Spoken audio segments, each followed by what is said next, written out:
Hello viewers, இதுதான் எங்கள் குலதெய்வம் கசமாடன் கோவில். கசமாடன்கிறதும் சுடலமாடனோட ஒரு அம்சம்தான்.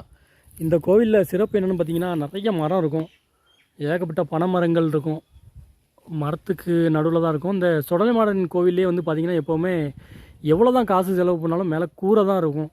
பனை ஓலையில் செய்யப்பட்ட கூரை மட்டும் தான் போடுவாங்க.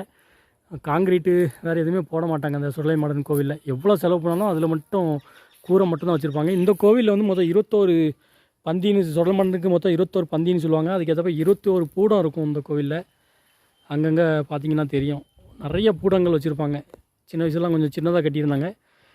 இப்போ நான் இருக்கிறது வந்து பாட்டாளி மேடன்னு சொல்லுவாங்க. இங்கே தான் வில்லு பாட்டுலாம் படிப்பாங்க. இதுக்கு பக்கத்துலேயே வந்து பார்த்திங்கன்னா ஒரு பெரிய கிணறு இருக்குது. பெரிய கிணறு சொல்ல முடியாது, சின்ன கிணறு தான், ஆனால் கொஞ்சம் ஆள் அதிகமாக இருக்கும். இந்த கசமாடன் கோவிலில் வந்து முன்னாடிலாம் என்ன பண்ணுவாங்கன்னா, இந்த வேட்டைக்கு போவாங்க. வேட்டைக்கு போயிட்டு மீன் வலை போடுவாங்க. அந்த வலையில் மீன் ஏதாவது சிக்கிச்சு அப்படின்னா ஊர் மக்களுக்கு ஆபத்துங்கிற மாதிரி சொல்லுவாங்க. இதில் வந்து பக்கத்தில் ஒரு வாய்க்கால் இருக்கும்.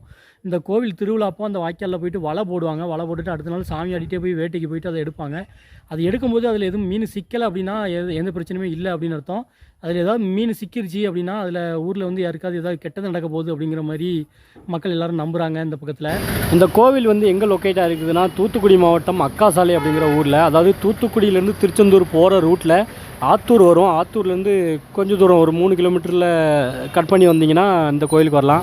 சமீபமாக நான் அந்த கோவிலுக்கு போகும்போது தான் மொத்தம் எத்தனை பூடம் இருக்குதுன்னு எண்ணி பார்த்தேன். கரெக்டாக 21 பூடம் இருந்தது. வேறு எந்த கோவிலையும் நான் இது வரைக்கும் பார்த்ததில்ல இந்த மாதிரி 21 பூடத்தை தனித்தனியாக வைக்கிறத.